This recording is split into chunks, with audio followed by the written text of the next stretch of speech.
And welcome into Reading, Writing, and Arithmetic, another edition this week as we take a look at what's happening in the Dade County school system.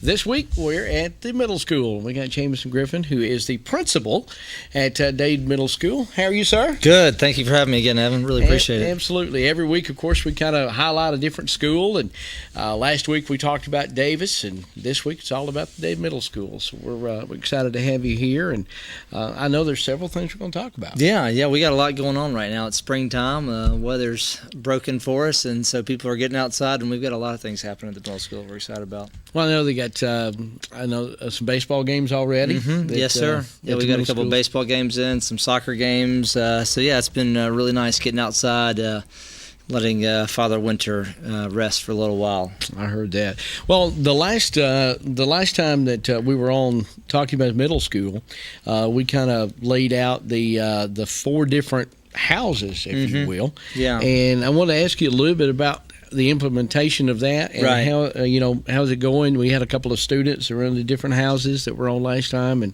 and gave us their perspective. And how's that going? It's going really good. So about a month and a half ago, we launched our house system with the sorting ceremony. I think that y'all came out where we had kids going through an obstacle course and trying to put them in random groups. The whole message behind the house system is to help kids get connectivity and to decrease the stereotypes that the kids follow and decrease the labels. So we create our own labels. Those labels are student-led, student-driven, and they're all about unity and connectivity. So for the past month, we've been having healthy competitions, trying to align ourselves with our houses. So that 6th through 8th, there's 4 houses, Candor, Amity, Erudite, and Dauntless. I'm a part of Dauntless. And we have competitions in classrooms for academic stuff, and then just healthy competitions if we're trying to raise money or do different types of fundraisers. There'll be house points, and there's rewards for those house points. So this past week, Erudite won for the entire month, and they got to go to Tech Town on a free field trip, which was really great. But they got to go as a house. So it's a new way of thinking, a new way of doing business, but it seems to be working very well. And we've had a lot of good feedback from our students. Now, from and you can tell me if I'm wrong, but it's like it's not 6th grade competing against 7th. I mean, each one of these houses can have 6th graders, 7th graders, 8th graders. I mean, it's a whole ambrosia type approach where you've got people that may normally not even attend class together that are competing with each other as a team. Correct. And we think that it works really well in a community like ours where it is so tight-knit, but middle school just happens to be that time where kids leave the identity of their parents and start to figure out what their voice is and who they are. And so to help that process, these houses, think of it like small groups, kind of help them find a group to be with so they don't get lost in the shuffle. And yes, they are 6 through 8. One thing that we do in connection with this is something called Project Christopher. For our 8th graders, we break up into houses and we have high school students come over once a month and mentor those kids and try to make a relationship. So juniors and seniors from the high school come into our 8th grade house system and work with them, talk them through some of the things that they go through in high school and kind of get them ready for that transition so that when those 8th graders or 9th graders, they have some hand-holding with a junior that is now a senior and kind of have a mentor all the way through. Well, these houses also give you a sense of belonging. Mm-hmm. So if you have some students that maybe feel like they're in a may or may not, but they feel like they're left out. Mm-hmm. They kind of they're in a club. That's I mean, right. they may not go to the different clubs that you have, but they're in a club or camaraderie. Right. So we meet as houses every other Friday. So 2 Fridays a month we have club meetings, again to help with that camaraderie, and then two Fridays a month we have the house meetings, and once a month we have entire school-wide house competitions. So far it looks like it's going good. Just like anything, we have some setbacks, and one of the good things that's happened is the kids are learning to get along with each other and also feeling comfortable. So they're starting to share more, and sometimes they share more good, sometimes they share more bad. But it's healthy sharing now, whereas before some of that stuff would have been kept under the radar. We're dealing with it, and we're looking forward to the future. Well, it sounds good. We look forward to maybe next month when Dade Middle School comes back around on this program, getting the students to come back and kind of give us their perspective on how it's going and, how they like it. A little competition. Friendly competition is always good. We've already talked to them about coming in. I think the video broadcasting crew is going to come in, and they might be divided up by houses. So I think that'll be a good time to show what we're doing with our video technology and also share with the houses and what's going on there. Well, that's pretty cool. We're talking with Jamison Griffin today. He is the principal at Dade Middle School as you're watching Reading, Writing, Arithmetic. When we come back, they've also started something with the school council and an association, I think, with the PTO. It's called Parent University. And I'm going to ask Jamison about that and kind of explain it. They've already had their first meeting, if you will, and a bunch of parents understand it was a great number of parents that come out. We'll talk more about that. Our first break, we'll come back right after this.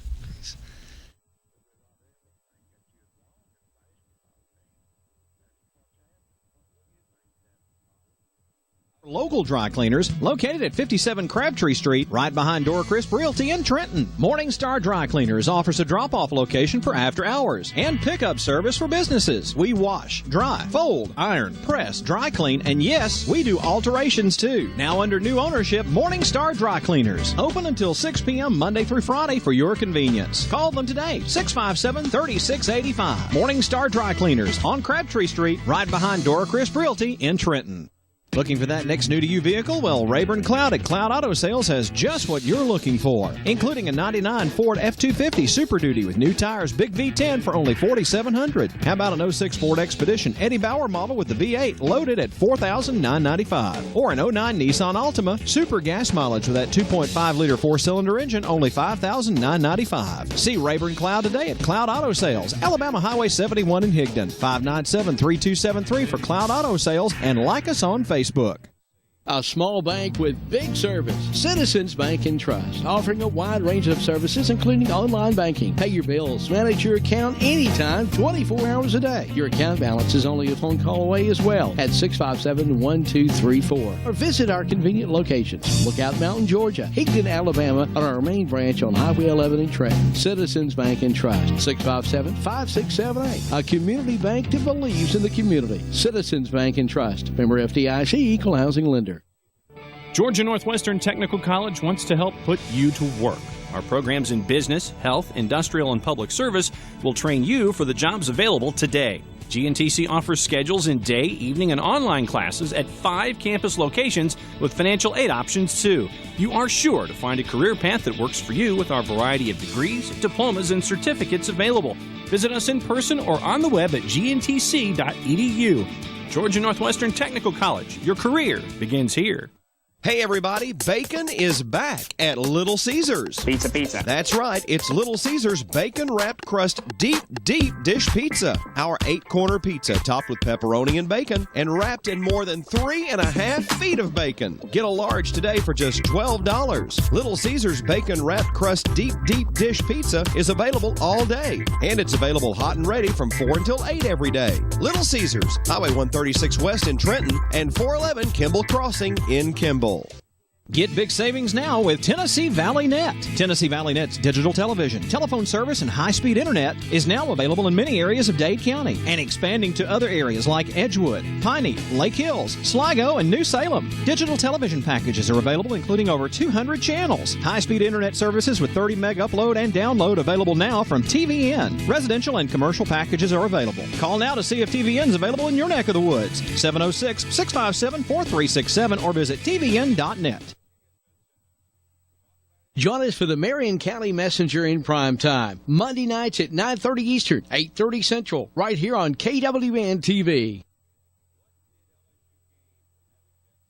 We're back at Reading, Writing, and Arithmetic as we continue. It's a weekly look into what's happening in the Dade County school system as we take this time to kind of break down each individual school. We're a small county. We've got 4 schools, of course, if you watch the program on a weekly basis. And this week we're highlighting the Dade Middle School. We are a pleasure to have the principal, Dade Middle School here, Jamison Griffin. He's here with us, and they have started something, at the middle school level. They started a university. Yes, sir, that's right. But it's not for the kids, it's for the parents, because if we as parents think that we know it all, it's not so.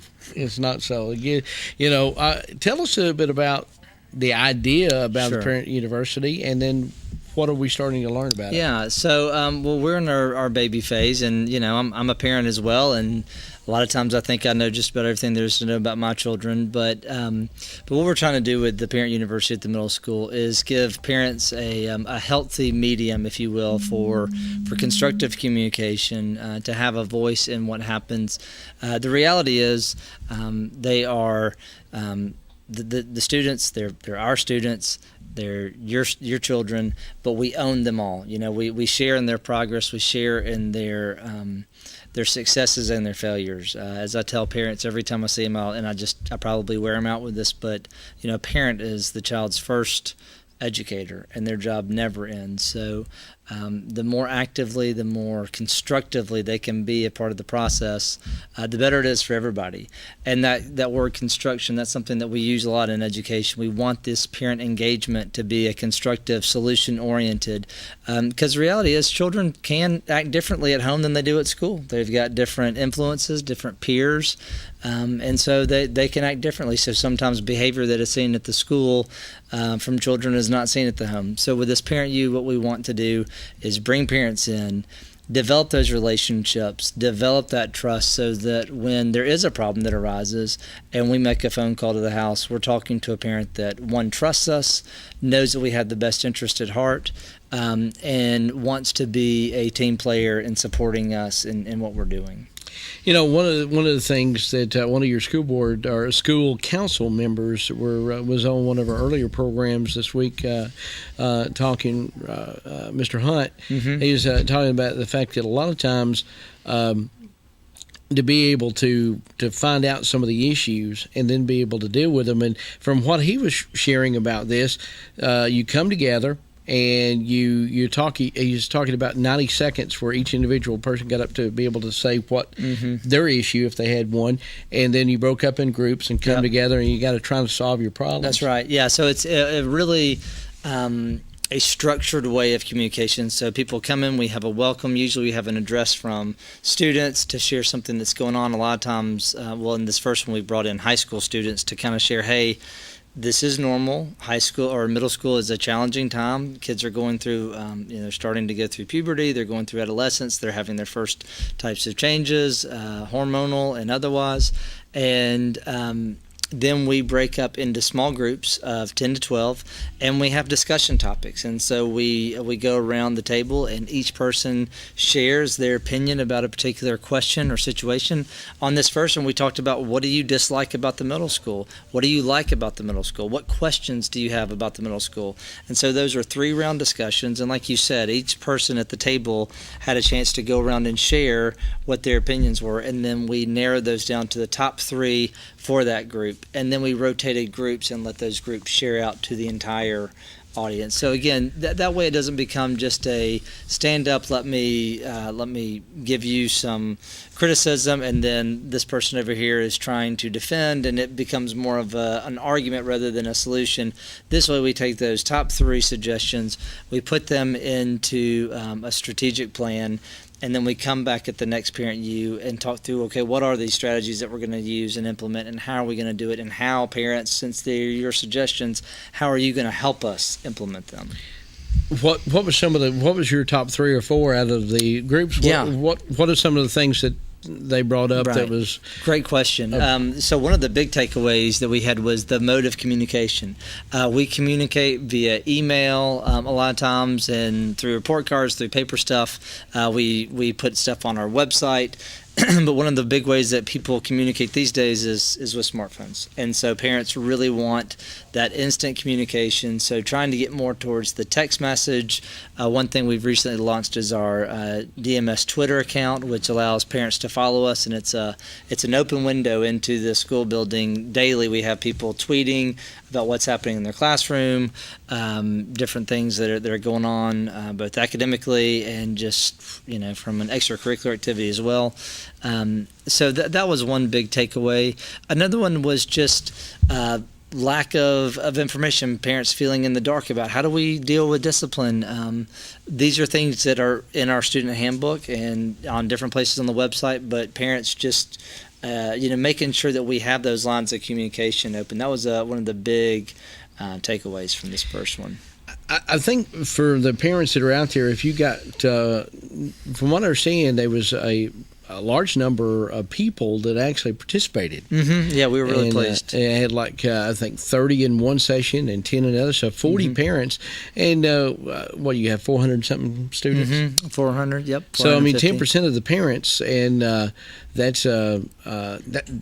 You may say, well, that's not a lot, but that is it's a great start. number of people. Yeah, it's a start. Our goal is to have 4 to 6 of these a year. We will have another one towards the end of April, 1st of May. We're going to do that in conjunction with a transitions day from the elementary school. So 5th grade parents will come in the morning, Parent U will be that evening, and hopefully we'll pull some of those 5th grade parents to both the morning and evening session. But yeah, for our first one, I thought it was the great thing was we did what we wanted to do. We modeled how to have appropriate, healthy communication. Because the reality is, when parents post on Instagram or social media, Facebook, it really doesn't resolve anything. It just continues. I mean, just like when students do this, it just drums up drama and festers and gets people on the defensive. It really doesn't create solutions.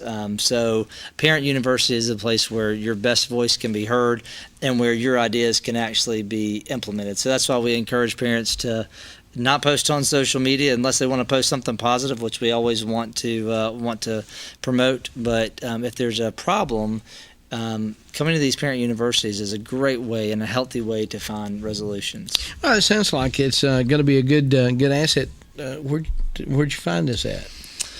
I'm sure I stole it from somebody. I think Mr. Johnson went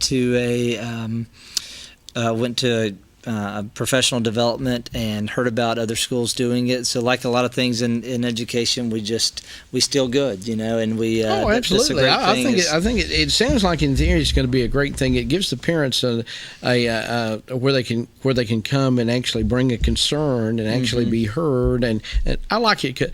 It seems like there's going to be some follow through. Our goal is to implement, is to not just hear the concerns and let them go around, but to actually take those concerns and say, okay, if this is for example, when people voiced a concern, we actually said, okay, if you have a concern, what's your suggestion or strategy to fix that concern? And those strategies are what we hope to implement at the next session, and then to tell parents, okay, great, how are you going to help us implement this strategy? So it doesn't let anybody off the hook. It helps bring everybody to the responsibility table, because we all share in the desire to see these children succeed. I mean, this is our community.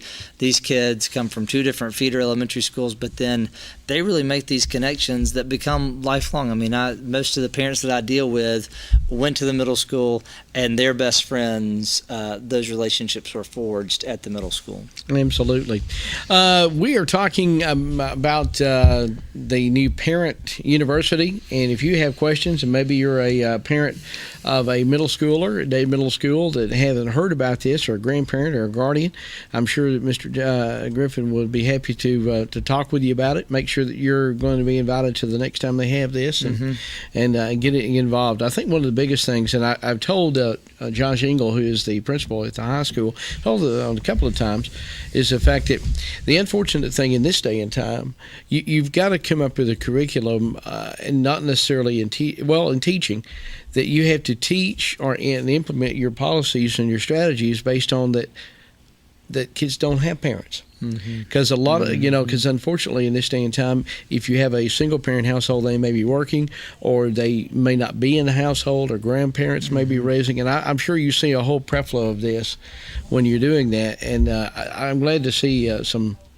putting some avenues where if you're a grandparent, you can come to, Parent University and come and say, help me out here. And that's such a truth in our community is we deal with a lot of grandparents, a lot of great-grandparents, and I'm in awe by their service and by the love that they have. We've got a great community that comes along and supports their family well. And these grandparents and great-grandparents are doing it for the second and third time around. So we're here to help them. But you're right, we've got some kids that come from broken families and just have a little bit of brokenness on them. So we're trying to help heal that and help parents. It's tough. I mean, as a parent myself, it is tough having 3 children and knowing how to do it the right way. By the grace of God, go you and I. Absolutely. Well, it sounds like Parent University is going to be a big help at the middle school. Yeah, we think so. All right. Well, that sounds good. When we come back, it's from farm to school. We've heard farm to table. I think it's probably something that's along those same lines. We're talking about Dade Middle School this week on Reading, Writing, and Arithmetic, and we'll continue right after this. As this year's Easter season approaches, it's time to make your plans to attend the Easter concert at the Rising Fawn Baptist Church. The Rising Fawn Baptist Church annual Easter concert is Sunday, March 13th at 7 p.m. and Sunday, March 20th at 7 p.m. Mark your calendars for Sunday, March 13th and Sunday, March 20th, 7 p.m. each night for the annual Easter concert at the Rising Fawn Baptist Church. Rising Fawn Baptist Church is at 4411 Highway 11 South in Rising Fawn.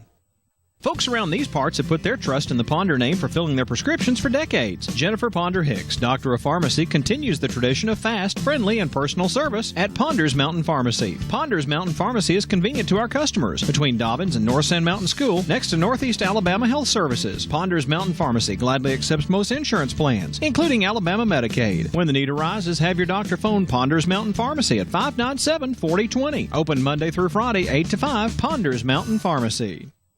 I'm your tailgate grill. Your buddy was in such a rush to get into the game, he didn't quite put me out. I see you bought the industrial-sized bottle of lighter fluid. Smart. And if you got cut rate insurance, you could be paying for this yourself. So get an Allstate agent and be better protected from mayhem. Like me. There's an Allstate agent right here in your community. The Moore family name has built a legacy of trust, compassion, and peace of mind by standing with families during time of loss. Now in our 70th year, the Moore family commitment grows even stronger, from affordable, traditional services to cremation. Our experienced staff stands ready to follow through on you and your family's wishes. Since 1945, the Moore family of funeral homes, North Sand Mountain and Trenton, always dedicated to those we serve.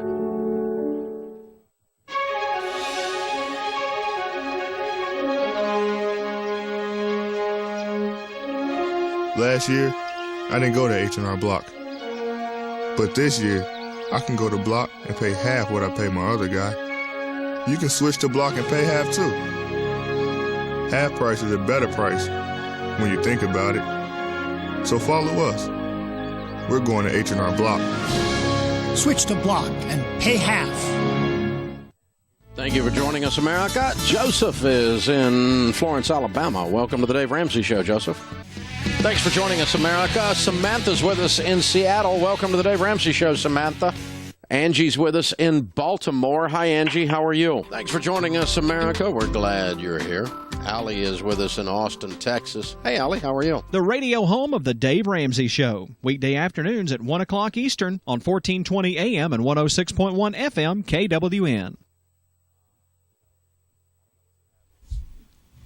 Back now to Reading, Writing, and Arithmetic. We enjoyed our conversation today talking about Dade Middle School. And, of course, we are getting into spring, and they've got a new program. This is pretty new. I know we talked about it last year some and earlier this year, but from farm to school. Mm-hmm. Now, this is before, I guess this has already been going on at Davis, and Right. This is something that you've brought down here to the middle school now. Yeah, well, and it's not just me. We're actually putting a district-wide initiative here, but at the middle school, we're trying to just take the bull by the horns and go ahead and get something going. And when we get some grants coming in from the district and from the state, we'll definitely say thank you for those. But what we've done is we've got a Covenant intern, a student from Covenant College has come down, and she's getting so many hours worth of credit at the college level, and she's devoting her time to this farm to school project. And It's very simple. We grow fruits and vegetables in a garden, and we give those fruits and vegetables to our cafeteria, and the cafeteria uses those fruits and vegetables in the breakfasts and lunches that they prepare for us. So it's somewhat of a cyclical flow of food, so to speak. And right now, in the month of March, we're looking for is people to come in and drop off supplies. We're looking for cinder blocks, sand, soil, gravel, and we're going to start actually constructing the raised beds in April with the hope to be planting by mid to late April. All right, well, that sounds good. So you're actually going to grow some of the vegetables in the garden, harvest the garden, take them to the cafeteria, and then the students are going to be able to eat them. That's right. Wow, that's great. That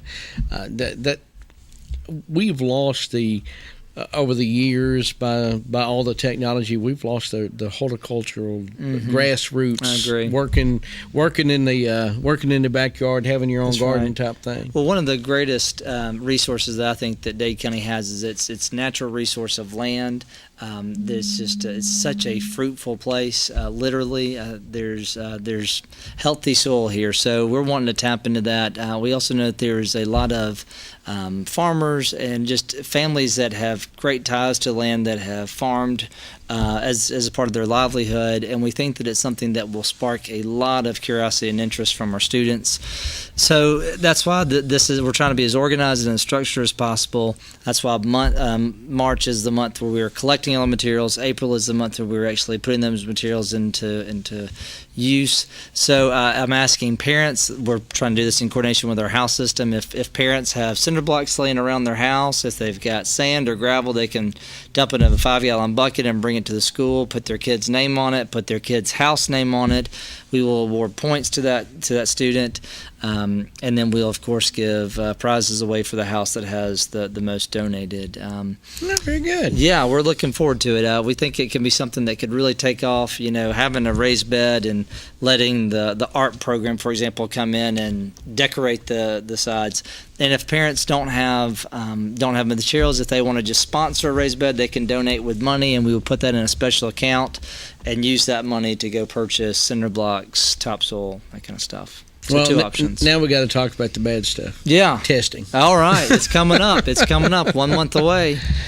Oh my goodness, Georgia Milestone, which is the old CRCT. Yeah, the new name for it is the Georgia Milestones. Yeah, coming up April 21st, so a little bit over a month from now, students will be testing, and this is what I call the formative assessment times, where teachers have their last opportunity to be stirring the pot of learning and making sure that students are getting prepared for the test. I will say, quick note here, last year was our first year taking the Georgia Milestones, and we at Dade Middle School have the highest growth in the state for our 6th grade social studies. We have 2 teachers there that are phenomenal, and that is just something that we should be screaming from the rooftops. I think the number one, I think it was 92% growth, high growth in 6th grade social studies.